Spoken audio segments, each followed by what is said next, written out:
Hamas sont-ils en train de négocier secrètement une trêve de longue durée? Cela se passerait par l'entremise du Qatar. 5 ans de trêve contre la construction d'un port à Gaza. En Égypte, peine de mort confirmée pour l'ex-président islamiste Morsi. Cette peine a été retenue pour l'évasion massive de détenus islamistes d'une prison en 2011. Débat houleux à l'Assemblée nationale en France où le gouvernement a engagé sa responsabilité sur la loi Macron. L'opposition de droite a déposé ce soir une motion de censure.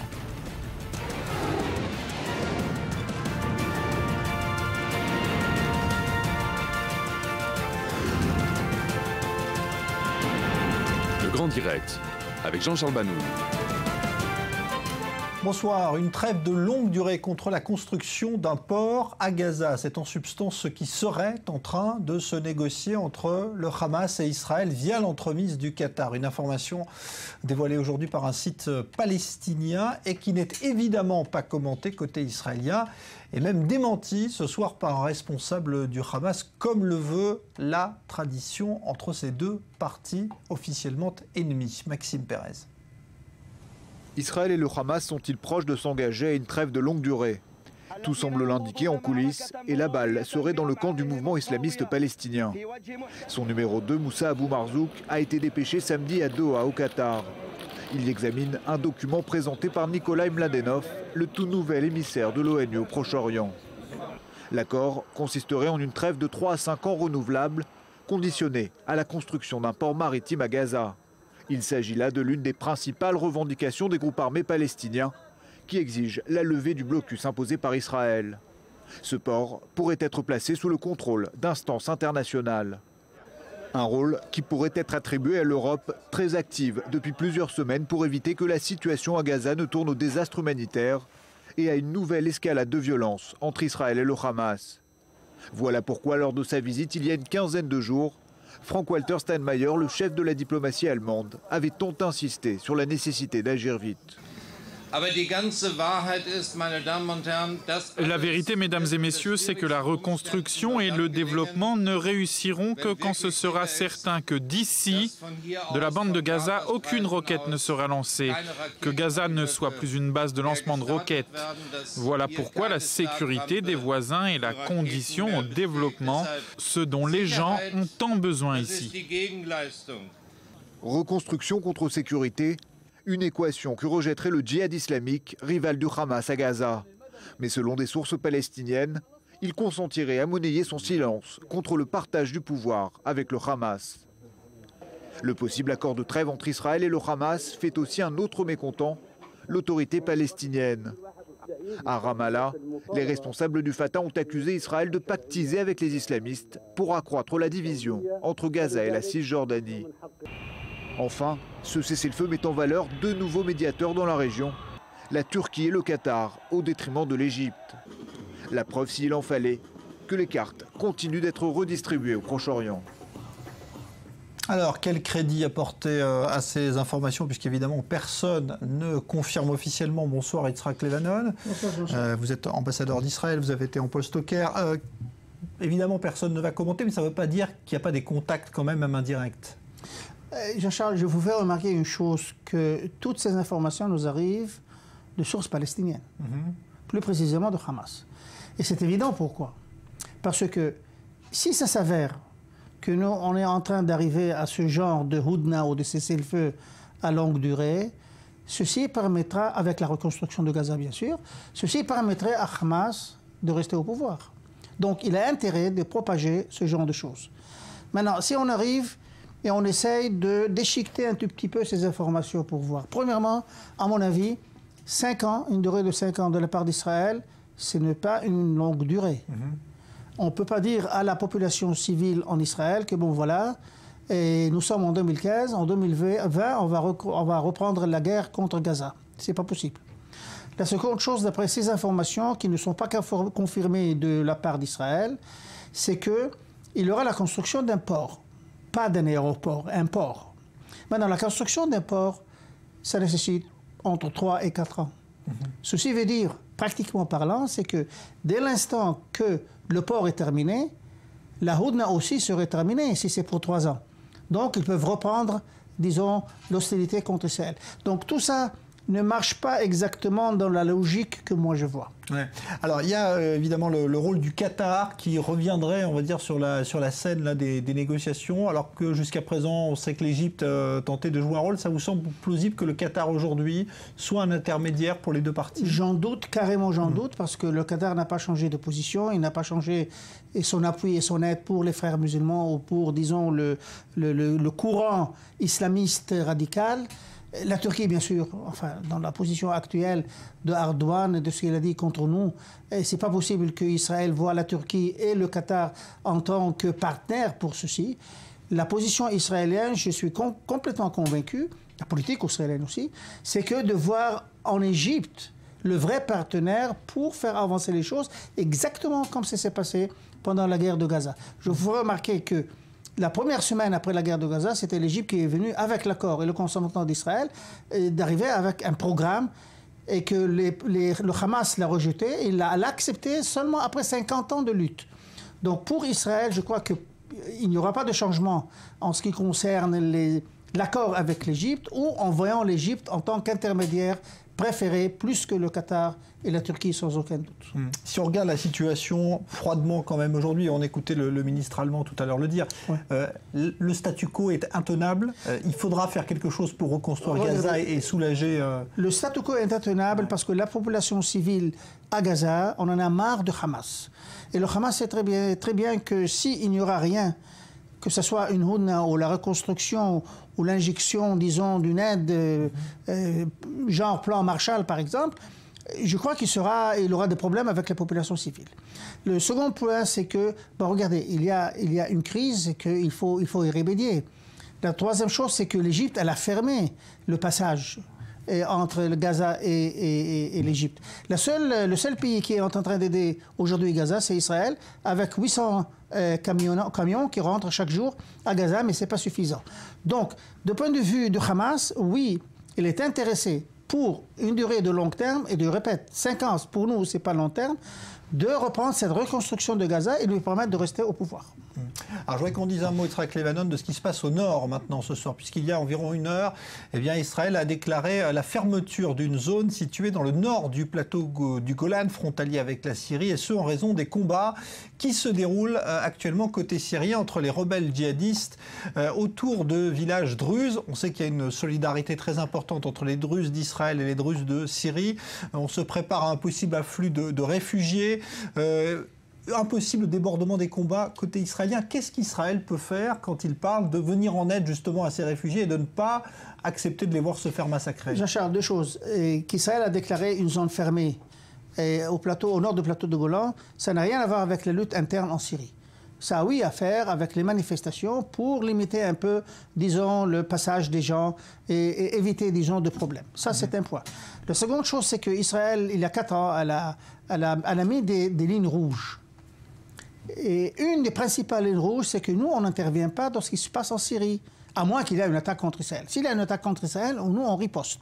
Mais pour l'instant, la ligne rouge israélienne, c'est de ne pas intervenir directement dans ce qui se passe en Syrie. Donc ce sera humanitaire uniquement? Je crois que oui, parce que regardez, s'il y aurait une intervention, on serait tenté, disons, de faire une intervention directe en Syrie, je crois que ça va nuire aux Druzes qui vivent en Syrie, parce qu'ils seront d'accès de collaborateurs avec l'État sioniste, entre guillemets. Et ça va, disons, ils seraient beaucoup plus persécutés qu'ils ne le sont aujourd'hui. La seconde chose, j'entends aussi Jabhat al-Nusra et les autres, ils n'ont pas l'intention de faire dégorger, 500 000 ou 600 000 Druzes qui vivent dans cette partie-là. Et aussi, il faut prendre en considération que ces gens-là, ils sont bien armés. Ils sont armés. Et ils peuvent se défendre aussi. Mais lorsque ça arrive à la côté humanitaire, Israël serait là. De quelle façon? Je crois que le chef de l'état-major aujourd'hui l'a dit carrément, s'il y aura des gens qui vont fuir et arrivent à la frontière, ils ne seront pas permis de rentrer à l'intérieur d'Israël, mais on permettra aussi aux attaquants, disons, de les persécuter ou de faire quelque chose pour les nuire. Donc on va les protéger du point de vue humanitaire. Mais ce n'est pas une intervention directe israélienne, il doit garder les lignes rouges. Merci Yitzhak Levanon, ambassadeur d'Israël, donc pour ces précisions. En Égypte, la justice a finalement confirmé la peine de mort infligée à l'ancien président islamiste Morsi dans l'un des multiples procès le concernant. Il s'agit de celui relatif à l'évasion massive de prisonniers islamistes lors d'une révolte en 2011. Julia Guénancien. Derrière ces barreaux, Mohamed Morsi vient d'apprendre le verdict. Le tribunal égyptien confirme la peine de mort qu'il avait infligée il y a un mois à l'ex-président islamiste. Destitué en 2013 par l'armée, il est condamné pour s'être évadé de prison lors de la révolte de 2011 et avoir planifié des attaques. Le tribunal a aussi confirmé les peines de mort prononcées contre 16 personnes, dont 2 hauts dirigeants de la confrérie des frères musulmans. Le tribunal a condamné à mort les accusés Mohamed Badi, Abdelmajid Sami, Rachad Mohamed Ali Al-Bayoumi, Mohamed Mohamed El Sayed Ahmad, Mohamed Saad Toufik Mustafa El Katatni, Mohamed Morsi Issa Alayat El Issam El Din, Mohamed Hussein El Irian. Le premier président jamais élu démocratiquement en Égypte peut faire appel. Au total, il comparaissait dans 5 procès. Il avait déjà été condamné à 20 ans de prison dans un procès pour des violences contre des manifestants durant sa courte mandature d'1 an, mais aussi pour avoir planifié des attaques contre l'État avec la collaboration du Hamas palestinien et du Hezbollah libanais. Depuis que Mohamed Morsi a été destitué par l'actuel président Abdel Fattah al-Sisi, ses partisans sont la cible d'une répression. Près de 1500 manifestants islamistes ont été tués et plus de 40 000 ont été arrêtés. Des centaines ont été condamnés à mort dans des procès de masse expéditifs. La Maison-Blanche confirme ce soir la mort de l'un des principaux chefs d'Al-Qaïda au Yémen, impliqué notamment dans la revendication de l'attentat contre Charlie Hebdo à Paris en janvier dernier. Cet ancien proche de Ben Laden aurait été éliminé dans une frappe de drone par les Américains qui parlent ce soir d'un coup très dur porté à l'organisation terroriste. Joseph Emmanuel. Les Américains le cherchaient depuis plusieurs mois. Nasser al-Wahishi est mort il y a quelques jours. On le présente comme le numéro 2 d'Al-Qaïda, le chef d'Aqpa, Al-Qaïda dans la péninsule arabe. Le groupe avait revendiqué l'attentat contre Charlie Hebdo. C'est au Yémen qu'al-Wahishi a trouvé la mort, éliminé dans une attaque de drone américain. La mort du chef est confirmée par un porte-parole d'Al-Qaïda. Nous, au sein de l'organisation Al-Qaïda dans la péninsule arabe, nous annonçons à l'Oumma musulmane la mort du leader Nasser al-Wahishi, que Dieu ait miséricorde. Comme de coutume dans les milieux islamistes, un successeur a rapidement été nommé. Nous nous sommes mis d'accord sur le fait que le meilleur successeur est le cheikh Qassel al-Rimi, que Dieu le préserve. Aqpa est considéré par Washington comme la branche la plus dangereuse du réseau Al-Qaïda. L'organisation est à l'origine de plusieurs tentatives d'attentats aux États-Unis, dont une tentative d'attaque contre un avion de ligne à Détroit en 2009. Ils sont nombreux dans le groupe à avoir été tués dans des attaques de drones américains ces dernières années. Selon des responsables américains, l'attaque a eu lieu dans la région sud du Yémen, à l'est de la ville d'Aden. Nasser al-Wahishi avait rencontré Oussama Ben Laden en Afghanistan, dans le camp Al-Farouk. Les 2 hommes se rapprochent rapidement. Puis al-Wahishi devient le secrétaire de Ben Laden. Il avait été désigné en 2013 adjoint d'Ayman al-Zawahiri, l'actuel chef d'Al-Qaïda. Les États-Unis offraient à l'époque 45 millions de dollars de récompense pour la capture du chef islamiste. On est en ligne avec Michael Horowitz, expert en géopolitique. Bonsoir. Bonsoir. D'abord, est-ce que c'est vraiment un numéro 2 qui disparaît parce qu'il y a toujours un organigramme assez complexe dans ces groupes terroristes? C'est bien le numéro 2 d'Al-Qaïda qui disparaît? C'est pas exactement le numéro 2 d'Al-Qaïda, mais c'est un responsable qui avait la main mise sur la plupart des opérations militaires d'Al-Qaïda et qui était un proche et qui faisait partie de la vieille garde d'Al-Qaïda. Donc c'est quelqu'un de très haut placé, et dire que c'est le numéro 2 d'Al-Qaïda, ce n'est pas loin de la réalité. En fait, on ne sait pas qui est le numéro 2 d'Al-Qaïda, et Wahishi était le responsable le plus haut placé d'Al-Qaïda, mis à part al-Zawahiri. Alors on a l'impression que les Américains là ont mené une sorte d'opération. Est-ce que c'est coordonné d'ailleurs selon vous? Est-ce qu'il s'est passé en Libye où Bel Mokhtar a été visé? D'ailleurs sa mort est démentie aujourd'hui par son porte-parole, par le groupe auquel il appartient. Et puis donc cette frappe contre Al-Qaïda. Est-ce que tout cela est coordonné par les Américains? Oui, il est possible que les Américains cherchent à porter un coup dur à Al-Qaïda dans divers pays. il est sûr que la mort de Nassir al-Rouaichi est un coup extrêmement dur porté à la branche d'Al-Qaïda dans la péninsule arabique, puisque il était l'émir du groupe, mais aussi que c'est le 4e leader d'Al-Qaïda dans la péninsule arabique qui est tué par les Américains au Yémen. Donc il y a toujours eu des attaques de drones américaines contre Al-Qaïda, mais on voit que les Américains ont accéléré, si vous voulez, le rythme de ces frappes.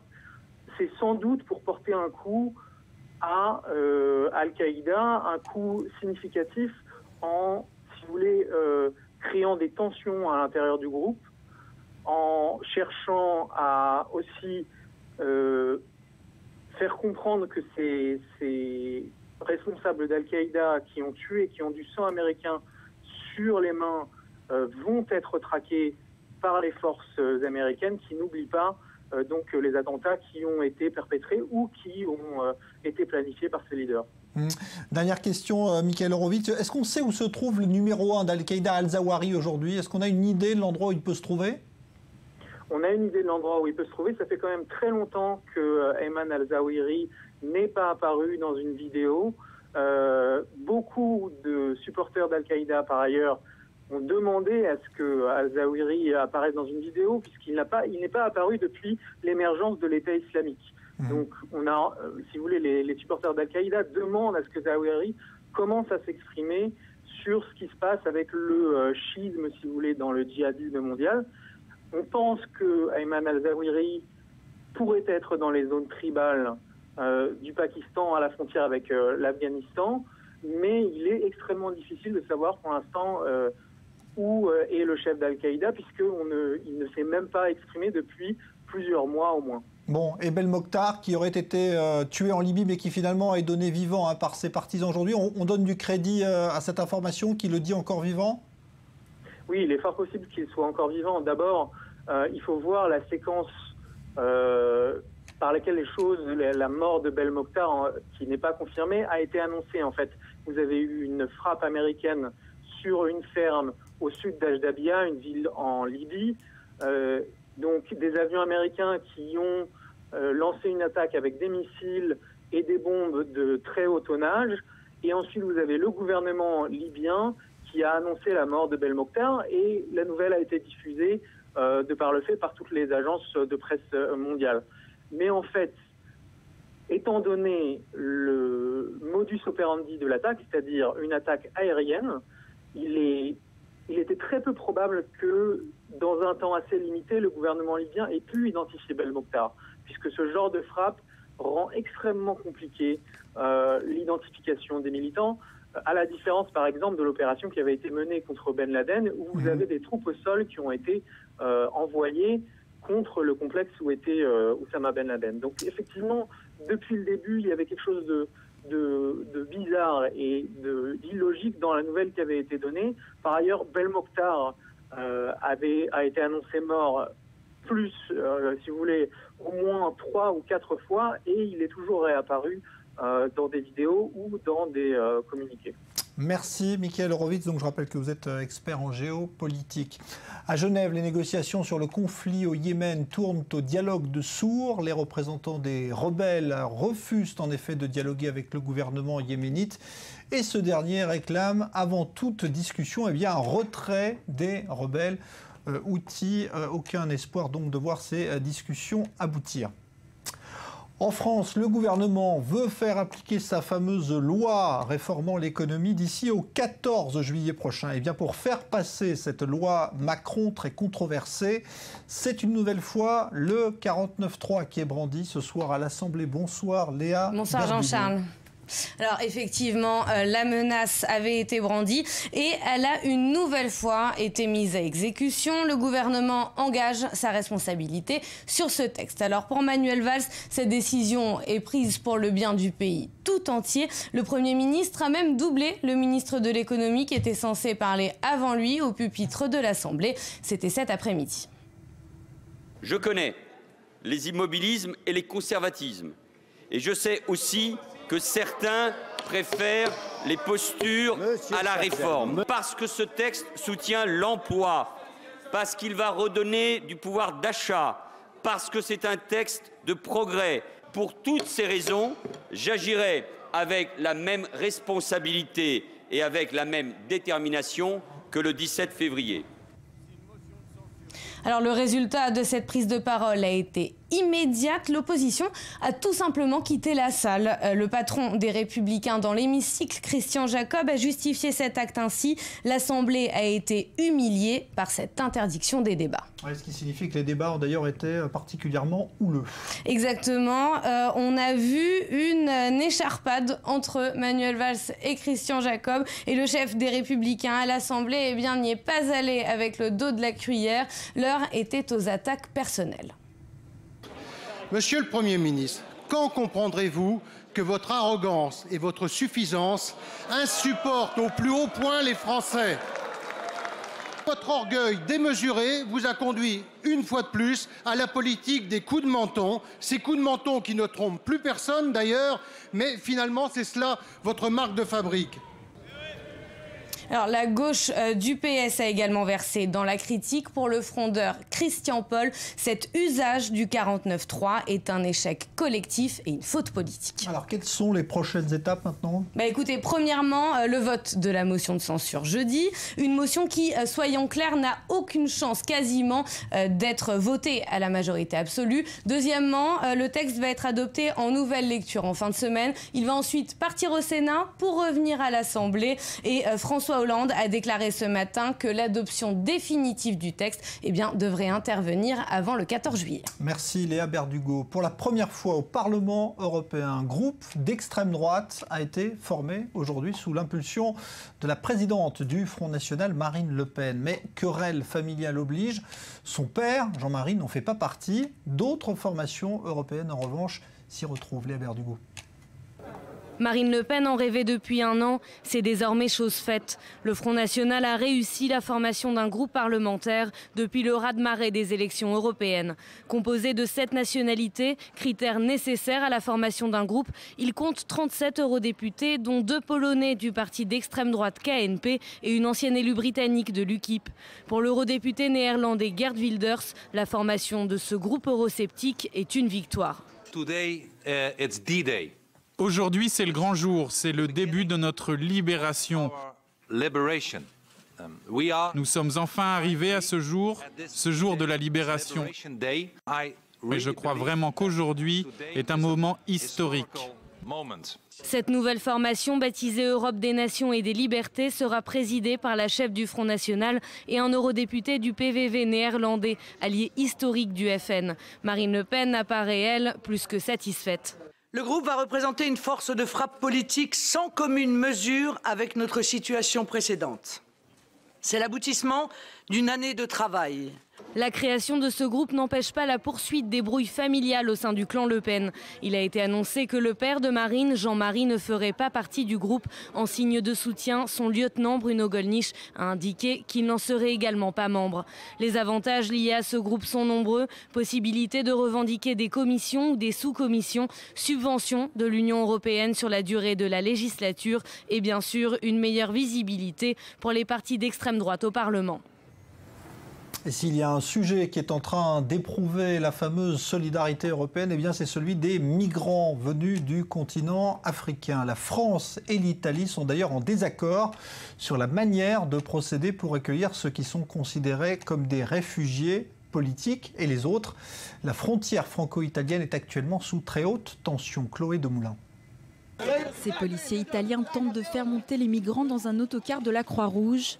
Une mission quasi impossible face à la résistance de plusieurs d'entre eux. Quelques hommes ont réussi à prendre la fuite en direction des rochers de bord de mer. Ils tentent depuis jeudi dernier de franchir la frontière toute proche. Mais les autorités françaises ne les laissent pas passer. Un blocage dénoncé avec force par le Premier ministre italien Matteo Renzi.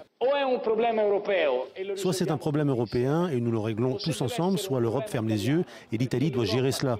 Mais je le dis avec l'amertume de celui qui pense que l'Europe est une grande institution avec des valeurs.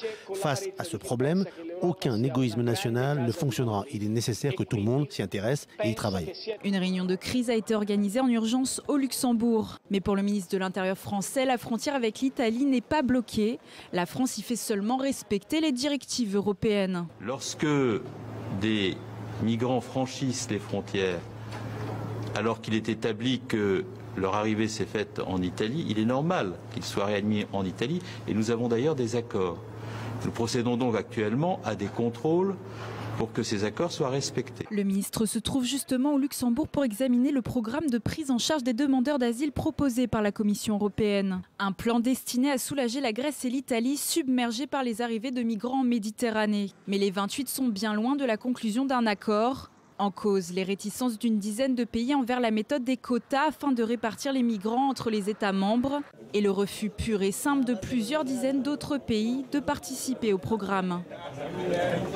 À Los Angeles, c'est l'un des plus grands salons de jeux vidéo au monde qui vient d'ouvrir ses portes, l'occasion de découvrir toutes les nouveautés à venir cette année, puisque les plus grands éditeurs évidemment sont en concurrence. Myri Maman.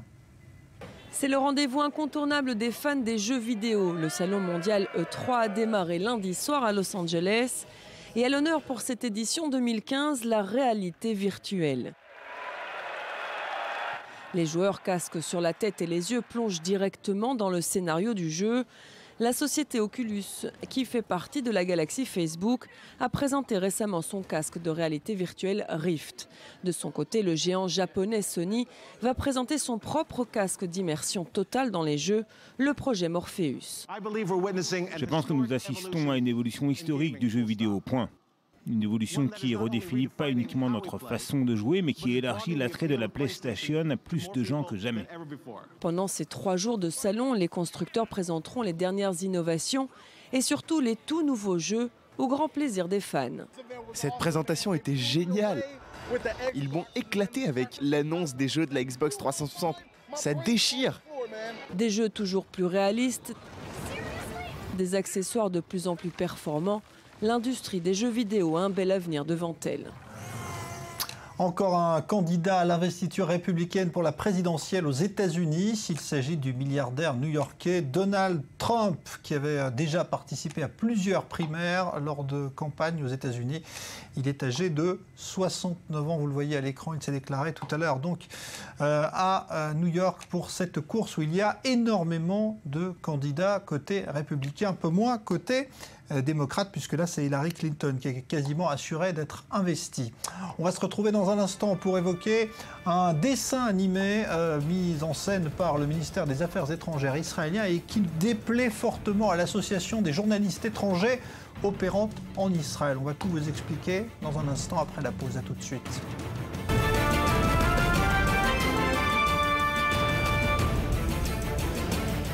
Le Hamas et Israël négocieraient une trêve de longue durée par l'entremise du Qatar. 5 ans de trêve contre la construction d'un port à Gaza. En Égypte, peine de mort confirmée pour l'ex-président islamiste Morsi. Cette peine a été retenue pour l'évasion massive de détenus islamistes d'une prison en 2011. Débat houleux à l'Assemblée nationale où le gouvernement français a engagé sa responsabilité sur la loi Macron. L'opposition de droite a déposé une motion de censure qui sera votée jeudi.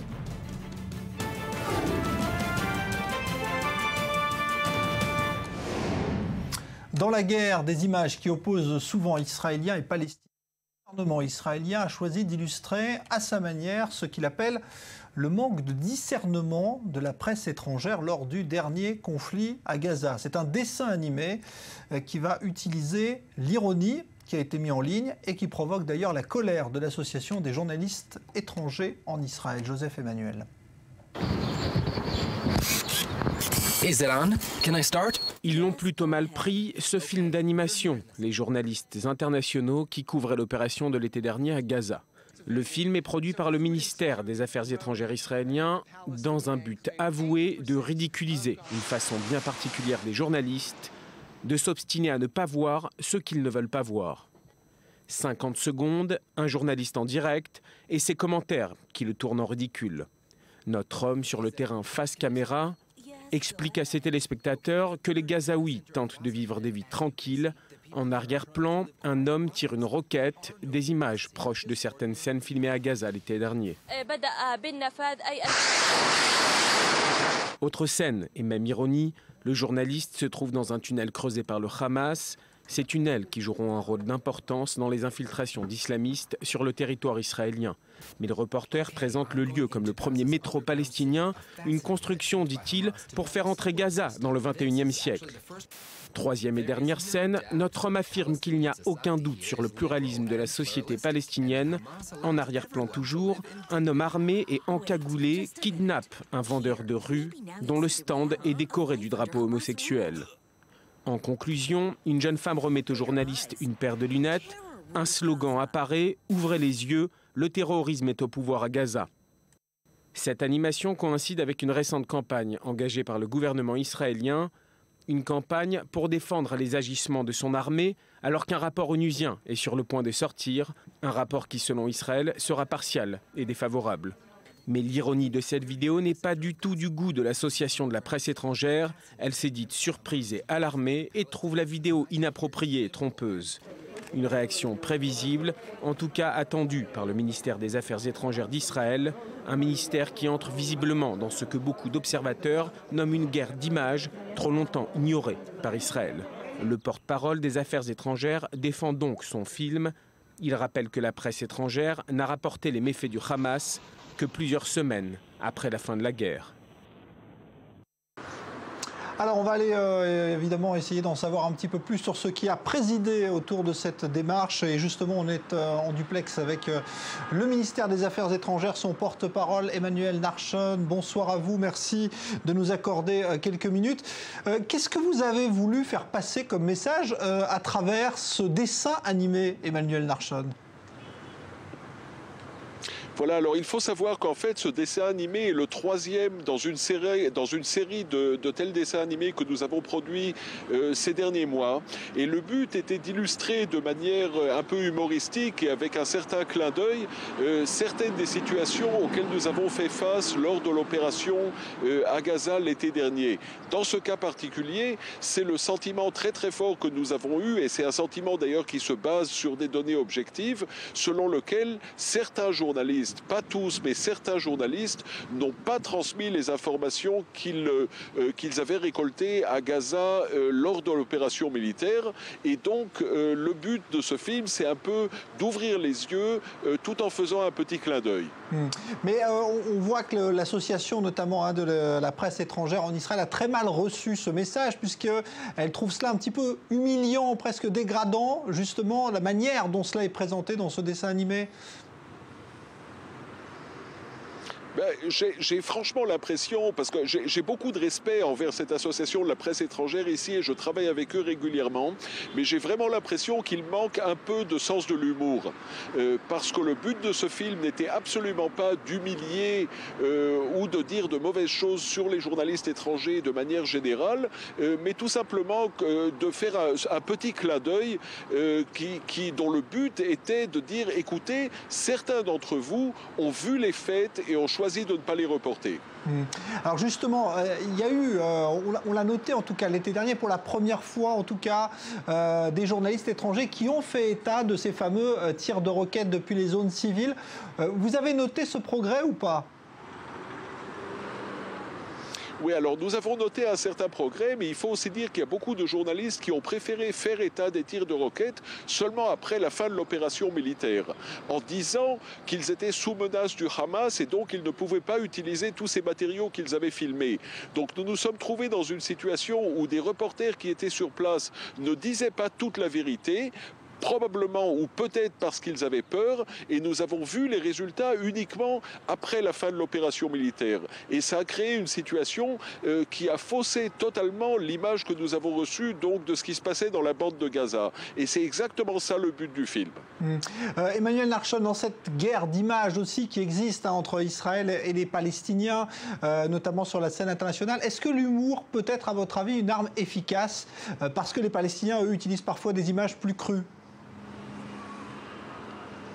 Écoutez, les Palestiniens utilisent souvent la violence et la menace. On voit ça du côté du Hamas et on voit ça du côté aussi d'autres organisations palestiniennes.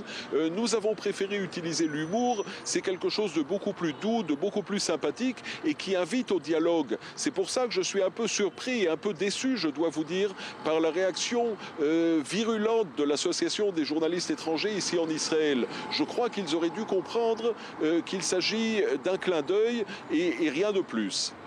Merci beaucoup Emmanuel Larchon. Je rappelle donc que vous êtes porte-parole du ministère des Affaires étrangères et bien vous nous avez donc expliqué les motivations qui se trouvent derrière donc ce petit film, ce petit dessin animé qui se trouve très facilement sur Internet. Merci d'avoir été en duplex avec nous.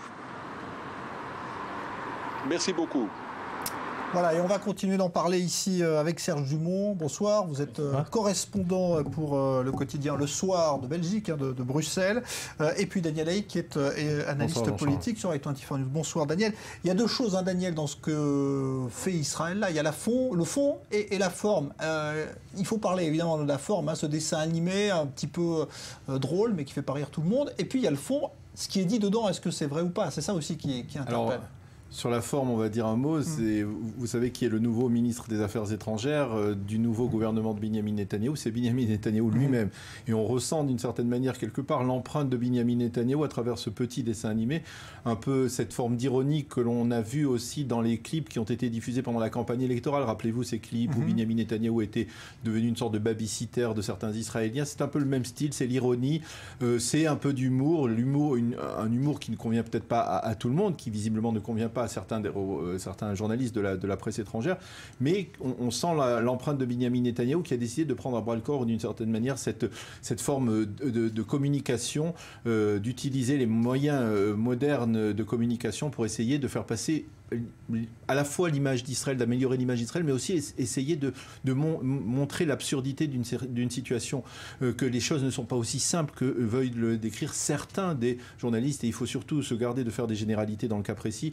La situation est complexe, elle est complexe à Gaza, il faut essayer de l'expliquer. Alors c'est un clin d'œil, effectivement, il faut peut-être essayer d'approfondir un peu les choses, il faut essayer de montrer, de multiplier les briefings concernant ce qui s'est passé à Gaza ou ce qui peut se passer lorsqu'on est en confrontation, lorsqu'un pays démocratique comme l'État d'Israël est en confrontation avec un État, avec une organisation terroriste comme le Hamas.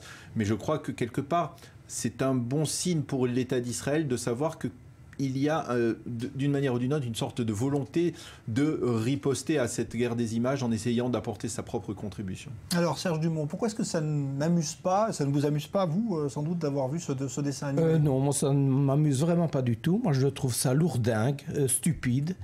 Et en fait, ce qui ne m'amuse pas, c'est surtout que ça fait des années, il y a 19 ans que je suis ici, et les autorités, quelles qu'elles soient, passent leur temps à donner des conseils aux journalistes. Faites ci, faites ça, c'est pas comme ci, c'est pas comme ça. Vous ne comprenez rien, vous êtes des cons, on va vous dire ce qui se passe vraiment. Et moi, j'en ai marre. Et je conseillerais donc à M. Narchon de sortir de son beau bureau climatisé et d'aller dans la bande de Gaza voir comment ça se passe là-bas. Alors peut-être qu'il changerait d'avis. Et vous voulez dire quoi? Que les journalistes sont empêchés de faire leur métier correctement? Mais non, mais pas du tout. Alors quoi? Les journalistes vont là-bas, rapportent ce qu'ils voient. Alors, quand il y a des bombardements... Ils rapportent tout ce qu'ils voient Mais oui, mais toutes ces histoires de complots qui n'ont pas dit, etc. Il n'y a qu'en Israël que l'on dit ça. Il n'y a qu'en Israël où on voit toujours... Et pourquoi l'image générale d'Israël est tellement sombre? Mais ça n'a rien à voir. On parle de Gaza. Il y a eu une opération, il y a eu 2200 morts. Une partie sont des terroristes, une partie... sont des civils, je ne sais pas, je ne connais pas qui et quoi, bon, etc. Les gens qui étaient là ont rapporté ce qui se passait. Un point, c'est tout. Il y avait là-bas des journalistes de tous les pays, de toutes les opinions, de toutes les nationalités, de toutes les religions. Et donc faire croire qu'ils se sont tous mis ensemble pour ternir l'image d'Israël ou qu'ils n'osent pas dire la vérité, c'est ridicule. Mais les roquettes, les tirs de roquettes, parce qu'on a vu ces fameuses images. Puisque vous les avez vues, c'est bien que c'était transmis. Non, je suis désolé, c'était transmis en direct sur France 24, je l'ai regardé, et celui que l'on voit là, c'est un de mes amis, il s'appelle Gallagher Fenwick. Donc, c'était en direct. Il y a eu sur d'autres chaînes, c'était en direct. Il y a eu des reportages spéciaux sur ça. Et à part la télévision, je vous rappelle qu'il y a la presse écrite. Et il y a eu plein d'histoires, y compris sur les gens qui étaient empêchés de travailler. Et notamment, Libération avait fait toute une histoire avec son correspondant qui était menacé de mort et qui avait dû s'enfuir. Donc dire que les journalistes cachent tout ça, ça ce sont les arguments du ministère des Affaires étrangères qui mène une campagne là maintenant, qui prépare l'arrivée du rapport de l'ONU. Donc il faut faire feu de tout bois. Mais moi, à titre personnel, je me sens insulté et je trouve que le ministère des Affaires étrangères passe son temps à commettre toutes les erreurs, les unes après les autres. Il est là pour présenter une image normale d'Israël, il fait tout le contraire. Et c'est bien triste. Je ne suis pas le porte-parole du ministère des Affaires étrangères, mais je crois que la situation que l'État d'Israël doit décrire est une situation complexe. Comment expliquer qu'une force telle que l'armée israélienne, qui est l'une des plus puissantes armées au monde, soit obligée aujourd'hui de rentrer dans une zone urbaine comme celle de Gaza, essayer de faire en sorte de toucher le moindre civil possible, alors qu'elle travaille dans un contexte tout à fait particulier, dans lequel les scrupules ne sont pas du côté de l'ennemi, du côté du Hamas, et que le Hamas utilise. Et là, à moins que tout le monde affabule en Israël, c'est toujours tout à fait possible, mais apparemment le Hamas a utilisé, puisque même, ce n'est pas moi qui le dis, c'est le dernier rapport du secrétaire général des Nations Unies, qui a été rendu public il y a quelques semaines, avant même la publication de ce rapport qui doit intervenir à la fin de la semaine du Conseil des droits de l'homme. Le rapport du secrétaire général Ban Ki-moon des Nations Unies affirmait que le Hamas lui-même avait utilisé les écoles de l'UNRWA comme le site de lancement de tirs. Donc c'est-à-dire, il ne faut pas... On ne peut pas... C'est-à-dire, on a le sentiment que le sentiment général qui ressort, c'est qu'à la fin du conflit, le responsable de tous les morts palestiniens, eh bien, c'était Israël, et qu'il n'y avait aucune responsabilité de la part du Hamas. Heureusement que le rapport du secrétaire général des Nations Unies est venu quelque peu rééquilibrer les faits. Mais ça, ce que tu sais, que tous ces rapports, c'est le rôle des dirigeants israéliens de les sortir, de les dénoncer, etc.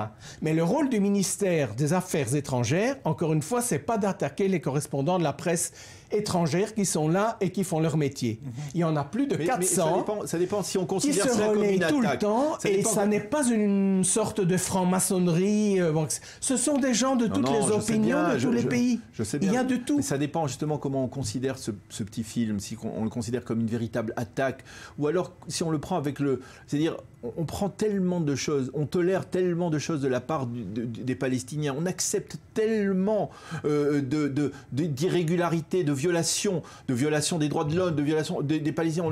On a le sentiment qu'on les considère presque comme des enfants de cœur, alors que Israël, dès qu'Israël fait quelque chose comme ce petit film, qui n'est franchement qui peut-être un peu simpliste, un peu simplé, mais qui veut refléter une sorte de sentiment que l'on a au sein de... Alors il y a un problème, que les responsables du ministère des Affaires étrangères s'assoient avec les responsables de l'association des journalistes étrangers, qu'ils essayent d'approfondir. Mais donc ce qu'on ne sait pas, c'est que les autorités israéliennes sont en contact permanent avec la Fédération de la presse étrangère, et je le sais, je n'en suis pas un représentant, je parle en mon nom, mais j'en suis membre. Vous faites partie, ouais. Et donc il y a tout le temps des contacts, parce qu'il y a une foule de problèmes qui durent depuis des années et qui d'ailleurs ne se résolvent jamais.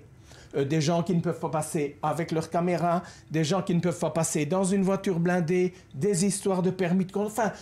toutes les bêtises administratives, etc. Donc là, ça se passe tout le temps. Il y a des débats tout le temps sur tout, et ça ne change jamais. La véritable question, c'est est-ce qu'il y a sur le fond une bonne foi de base de la part de l'ensemble des journalistes pour traiter ce sujet de la manière la plus impartiale possible. Si oui, alors effectivement, le ministère des Affaires étrangères doit faire en sorte que chacun des journalistes puisse travailler. Si il y a des gens qui arrivent avec des valises de préjugés, des journalistes qui arrivent de l'étranger avec des valises de préjugés, qui ne sont pas prêt à voir la réalité avec les yeux du bon sens, alors c'est beaucoup plus difficile. Et je crois que ce petit film est une réponse, et je répète, je ne suis pas le porte-parole du ministère des Affaires étrangères, ce petit film est une réponse à certains journalistes qui ne sont pas pétris de bonne foi, c'est tout. Chez les journalistes, c'est comme partout, c'est comme chez les épiciers, chez les médecins, il y a des gros, des minces, des beaux, des laids, des intelligents, des gens qui ne comprennent rien. Mais mettre tout le monde dans cette catégorie-là, moi je trouve que ça va pas. Alors franchement, Serge Dumont, si on prend une des séquences de ce dessin animé qui illustre par exemple les tunnels creusés par le Hamas depuis Gaza, est-ce que vous avez l'impression que les journalistes qui étaient à Gaza ont informé, ont cherché à savoir comment le Hamas s'infiltrait? Est-ce qu'on a parlé de ces tunnels terroristes comme on aurait dû le faire s'agissant de tunnels à destination terroriste? Est-ce que vous avez l'impression que la presse étrangère là-dessus a cherché à informer là-dessus? Mais c'est-à-dire, là où on montre qu'un journaliste était dans les tunnels, il y a eu des journalistes, mais c'était des journalistes des chaînes satellitaires liées au... Al Jazeera, donc, etc. Mais les journalistes occidentaux étaient au courant, parce qu'en Israël, on en parlait, et parce qu'il y avait des communiqués de victoire sur les télés du Hamas, etc. Mais les journalistes ne sont pas allés là parce que les opérations étaient en cours, mais qu'ils en ont parlé, tout comme les tunnels qui vont vers l'Égypte, etc. Ça fait des années que l'on en parle. Moi, j'ai fait mes premiers reportages sur ça en 2002. Et je me souviens même, parce qu'on dit que les tunnels, c'est une découverte, etc. C'est pas vrai. En 2004, j'y étais, je l'ai vu. Il y a eu un tunnel de plusieurs centaines de mètres de long, creusé dans la bande de Gaza, qui est arrivé sous une position israélienne, qui a sauté, il y a eu 6 morts. Et en 2005, il y a eu le tunnel par lequel les gens sont venus enlever Gilad de Shalit, qui faisait 960 mètres de long. Donc, de me tout ça, Serge, avec ce que l'on a ressenti après la guerre. Et je crois que quelque part, lorsqu'on a vu certains journalistes reconnaître qu'ils n'avaient pas pu travailler dans des conditions normales, que travailler dans la bande de Gaza, c'était travailler sous le couvert, sous l'autorité du Hamas, que le Hamas ne montrait que ce que le Hamas voulait que l'on voit, et qu'il ne montrait pas. On se souvient tous que l'on n'a pas vu un seul combattant pendant toute cette guerre, quasiment pas un seul combattant dans les rues de Gaza. On avait l'impression que ces milliers, des dizaines de milliers de combattants ou de terroristes du Hamas s'étaient évaporés. Pourquoi? Est-ce que ce n'est pas parce que le Hamas ne voulait pas les montrer? Il faut que des journalistes soient en danger de mort parce qu'ils sont à Gaza et qu'ils sont sous la coupe du Hamas, c'est une chose. Que les journalistes, une fois sortis, ne disent pas la vérité, c'est un autre problème. Non, et je crois que quelque part, c'est-à-dire que les journalistes sont sortis de Gaza, et ils ont dit qu'on les avait empêchés de travailler. Oui, mais les gens cette voix ne s'est pas fait entendre mais les gens qui suffisamment. partent faire le reportage en Corée du Nord, ils font le reportage et quand ils sortent, ils disent « je n'ai pas pu voir tout ce que je voulais voir ». Ça n'a rien d'extraordinaire. Ceux qui étaient en URSS, c'était la même chose. Donc vous dites la Corée du Nord et Gaza, c'est pareil? Non, je dis que quand on va sous un pouvoir dictatorial, c'est comme ça. Mais ils le savent avant d'entrer. Merci Serge Dumont. Je rappelle donc que vous êtes correspondant pour Le Soir de Bruxelles. Merci à vous Daniel Haïk, donc à propos de cette polémique née de ce dessin animé qu'on vous a présenté tout à l'heure.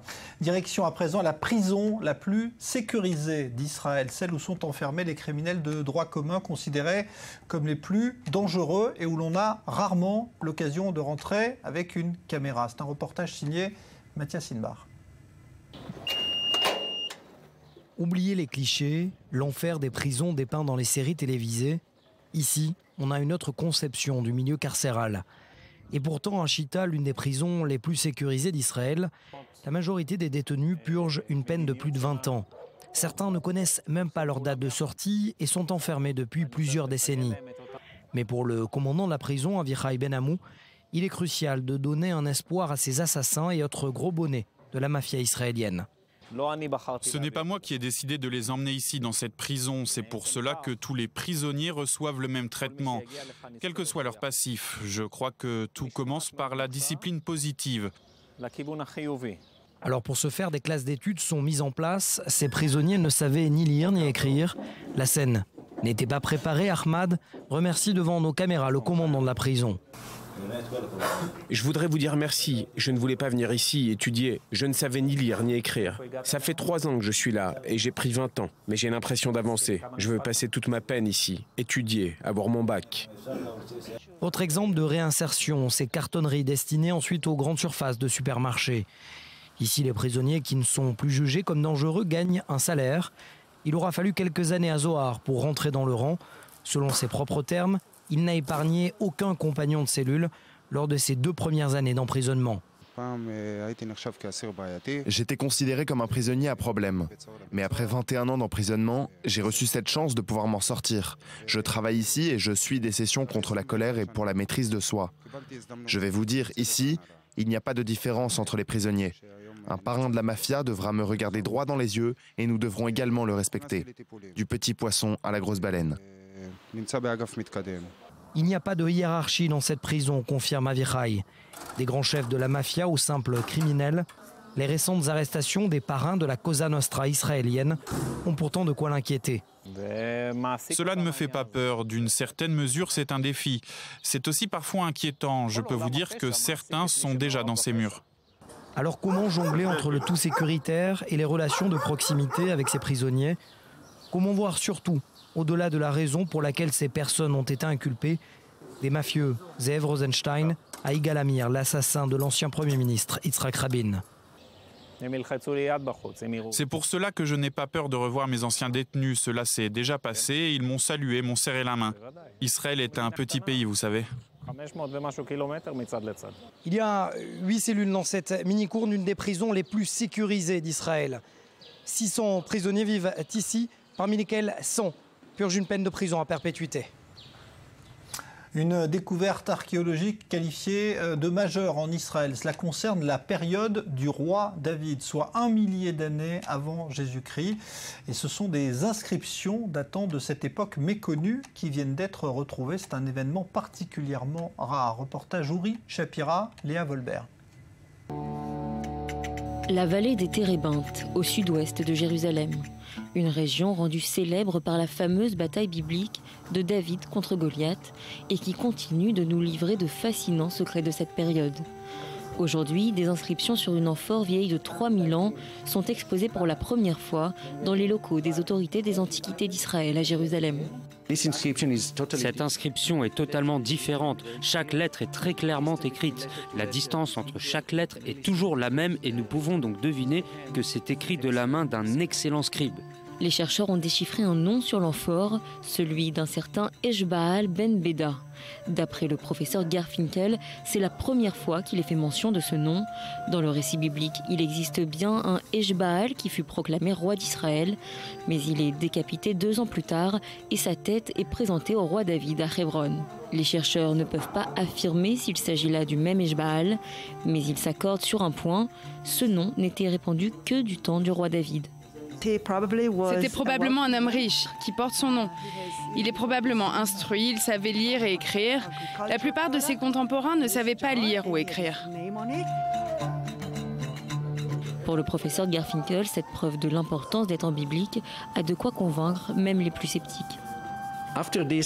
Avec ces inscriptions, plus personne ne pourra dire que l'époque de David et de Salomon est une période où rien ne se passait. On y trouve de l'urbanisme, des liens commerciaux, une économie saine, de nombreux objets métalliques. Tout a changé à cette époque. La semaine dernière, des ouvriers découvraient une église byzantine en périphérie de Jérusalem. Alors que la région est minée par les conflits armés, ces découvertes s'invitent dans l'actualité, remémorant les plus belles heures de ce territoire gorgé de trésors. Voilà, du très ancien, on passe au tout neuf. On accueille Laetitia Loreni, bonsoir. Bonsoir Jean-Charles. On va parler cinéma. Qu'est-ce qu'il faut aller voir cette semaine? Alors, il ne faut pas manquer ce duo de titans du 7e art français. Un tête-à-tête entre Isabelle Huppert et Gérard Depardieu qui forment un couple à nouveau dans Valley of Love. Ils sont séparés depuis longtemps et ils vont se réunir le temps d'un projet extravagant. Dans ce film, répondre à une invitation de leur fils. Seulement, cette invitation, ils l'ont reçue après le suicide de ce dernier. On regarde ça tout de suite en images. Je suis Michael, c'est moi ton fils. Je suis l'enfant que tu as mis au monde. Et je suis mort. Je suis mort et toi tu es vivante. Je me suis donné la mort, c'était prévu. Et je vais revenir, je te demande d'être présent dans la vallée de la mort le 12 novembre 2014. Tous les deux, oui, tu as bien lu, toi et papa. Tu pourras croire à une mauvaise blague, mais je te jure que c'est la vérité. Il y a un planning des endroits où vous devez aller, le jour précis et les horaires. Et 14h04. Il ne viendra plus. Arrête-toi, arrête-toi. Alors voilà Laetitia, on a l'impression que c'est un peu la décadence de deux monstres sacrés du cinéma. Tout à fait, c'est un peu le but de Guillaume Niclou, qui est le réalisateur de ce film, qui pose comme un regard documentaire sur ces deux acteurs. D'ailleurs, ils portent tous les deux leurs prénoms, Gérard et Isabelle. Le film traite aussi de la mort d'un fils que Gérard Depardieu connaît malheureusement, puisqu'il en a fait l'expérience. En revanche, en conférence de presse, il a quand même précisé qu'il n'oserait pas se servir du deuil de Guillaume, donc Depardieu, pour s'inspirer pour son rôle, mais qu'il peut très bien comprendre le deuil d'un enfant. Alors le couple est réuni à l'écran après avoir déjà été 3 fois réunis dans des films précédemment. Les dernières répliques qu'ils se sont données, eh bien, c'était dans Loulou et c'était il y a 35 ans. Je n'étais même pas née. C'était de Maurice Pialat en 1980. Rien que pour les revoir ensemble à l'écran, ça vaut le coup de se déplacer demain en salle, puisque voilà, ça sort demain au cinéma en France. Merci Laetitia Loreni, les sorties cinéma avec vous donc chaque semaine. On va se retrouver dans une dizaine de minutes pour la suite du Grand Direct. Tout de suite les infos, Julien Baloul.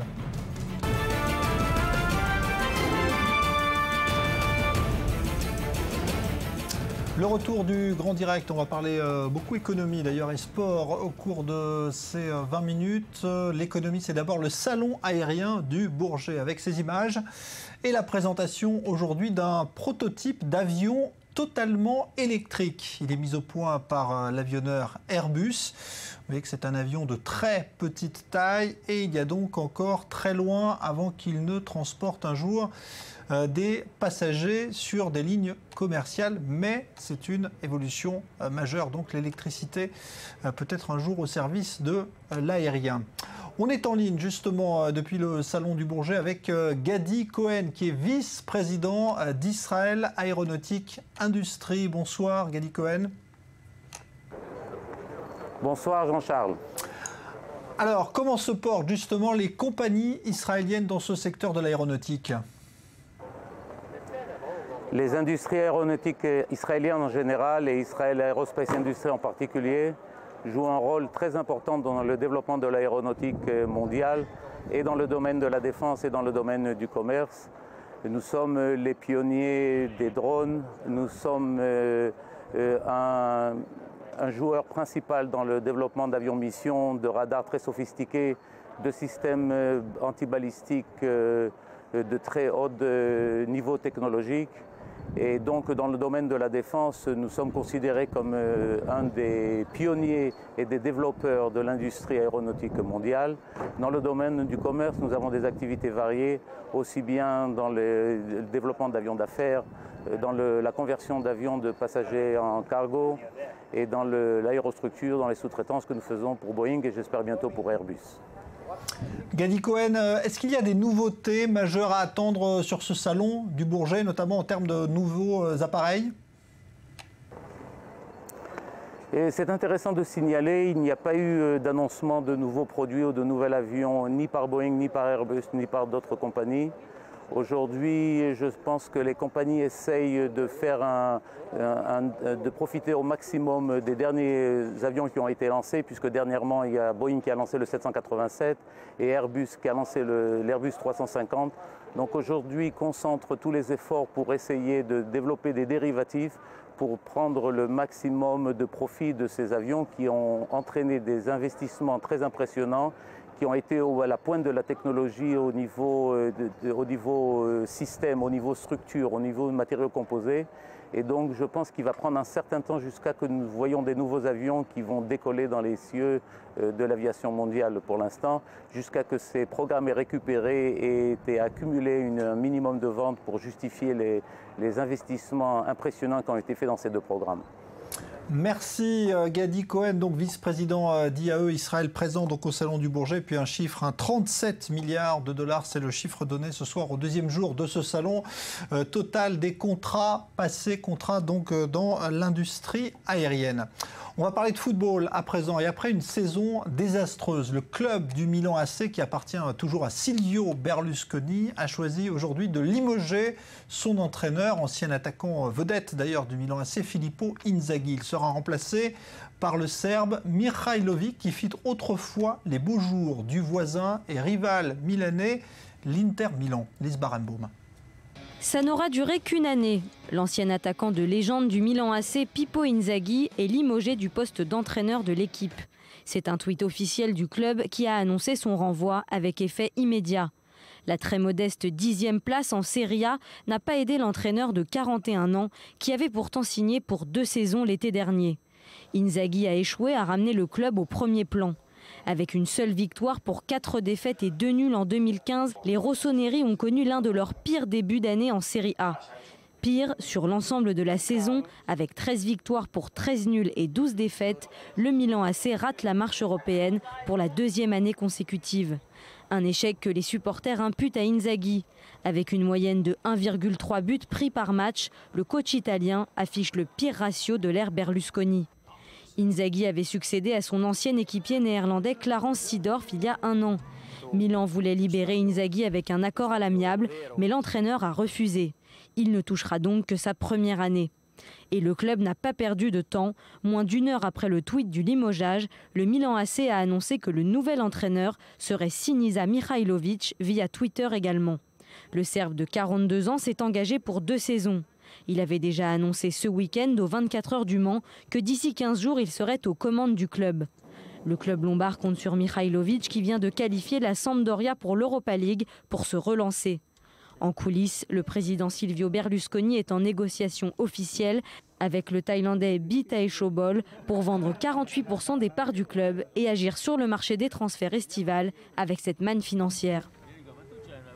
Voilà Berlusconi, toujours aussi rayonnant. On va vous montrer également les images d'un match très spectaculaire. C'était en Copa América la nuit dernière. Le Chili, pays organisateur, affrontait le Mexique. Il s'agit de match de poule et c'est le Mexique qui a ouvert le score. Vous le voyez ici sur ces images, alors que le Chili joue à domicile et devant évidemment un public très fervent. Égalisation du joueur de la Juventus de la tête, Arturo Vidal, sur donc ce coup de pied arrêté. Mais le Mexique va reprendre l'avantage. C'est un match qui a été extrêmement serré jusqu'au bout. Le 2-1 du Mexique donc sur ces images. Et puis encore une fois, Vidal qui centre. Et l'égalisation une nouvelle fois du Chili qui revient au score donc par 2 fois. Cela fait 2 partout et ce n'est pas fini. Cette fois, c'est le Chili qui va prendre l'avantage sur un penalty.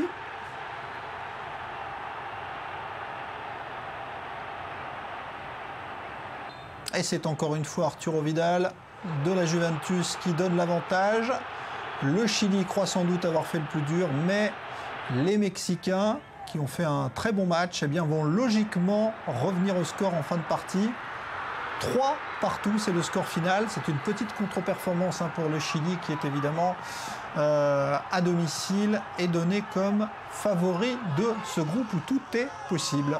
À suivre Argentine-Uruguay d'ailleurs la nuit prochaine. Là aussi, ça promet beaucoup. On évoquait dans les problèmes récemment les fameux boycotts d'Israël, boycott économique. Eh bien, une délégation de chefs d'entreprise français est en visite en Israël cette semaine. 2 d'entre eux seront dans ce studio dans un instant, mais c'est l'occasion de faire le point sur les échanges commerciaux entre la France et Israël. Qu'en est-il? Le point avec les chiffres et Julia Ganancia. France-Israël peut mieux faire du côté des relations économiques. La France est le 8e client d'Israël hors commerce de perfectionnement du diamant. Les principaux postes d'importation français sont la joaillerie, les produits agrochimiques, l'aéronautique et les équipements de communication. Une cinquantaine de filiales françaises est implantée en Israël et emploie plus de 6000 personnes dans les principaux secteurs d'activité. Énergie, biens de consommation, tourisme, services, infrastructures, santé, transport, télécommunications et électronique. Le premier investisseur français est Veolia, qui détient notamment l'usine de dessalement d'eau de mer d'Ashkelon au sud d'Israël. Dans le secteur des télécommunications, Orange est présent depuis 1999. Dernièrement accusé de boycott, Stéphane Richard, le PDG de l'entreprise, s'est rendu en Israël pour mettre fin à la polémique. Israël est un endroit fantastique pour travailler dans le domaine du numérique. Nous avons la volonté de renforcer et continuer nos investissements ici. D'autant qu'Israël est l'une des économies les plus dynamiques du monde en matière de recherche et développement. Près de 5% du PIB y sont consacrés. Avec une croissance annuelle moyenne de 4,3% par an de 2006 à 2011, Israël offre de réels débouchés et secteurs de coopération pour les opérateurs français, notamment dans les domaines des infrastructures, de l'énergie, de l'innovation, du tourisme, de l'hôtellerie, du luxe et de la grande distribution. Mais avec un volume d'affaires global de près de 2,5 millions d'euros en 2011 et 2012, les relations économiques et commerciales entre la France et Israël se situent en deçà de leur potentiel. Avec un peu plus d'1 milliard d'euros d'exportation en 2012, Israël représente le deuxième marché de la France au Proche-Orient, derrière l'Égypte. Alors on va parler justement de ces perspectives économiques entre la France et Israël avec, je vous le disais, deux chefs d'entreprise français qui sont en voyage actuellement en Israël. Bonsoir Michel Fraisse, merci d'être là. Vous êtes le PDG de MFGI, c'est une holding d'investissement, c'est ça, française. Merci à vous. Et Daniel Vaillant, bonsoir, vous êtes le PDG de Vialto qui opère dans le domaine de la santé, c'est ça? C'est juste, simplement, mon nom c'est Daniel Vallant, V-A-L-E-N-T. Ah, Vallant, bah, vous voyez, voilà, une petite faute de frappe, mais vous avez bien fait de rectifier. Alors, c'est un groupe d'entrepreneurs français qui est ici. Certains viennent pour la première fois, ce n'est pas votre cas. C'est pas pour mon cas, mais c'est le cas d'une partie des membres du groupe, effectivement. Et qu'est-ce qu'on vient chercher donc, dans ce voyage? Nous faisons partie d'une association qui s'appelle l'APM, l'Association pour du Management, dont l'objectif est de permettre à des patrons d'entreprises, souvent PME, de s'ouvrir sur le monde, entre autres. Et donc nous avons périodiquement des voyages organisés à l'étranger pour nous permettre de découvrir d'autres univers économiques et d'autres horizons. Et Israël, Daniel Vallant, pour vous, ça représente quoi quand on vient, quand on est entrepreneur et qu'on vient ici? Qu'est-ce qu'on veut découvrir? Qu'est-ce qu'on veut observer? Alors Israël, pour moi, c'est une redécouverte. Je l'avais connu il y a 33 ans et c'était plutôt une démarche personnelle qui avait une résonance, je dirais, presque biblique, puisque j'avais voyagé de Tibériade, Jérusalem, Bethléem, le Negev et Eilat.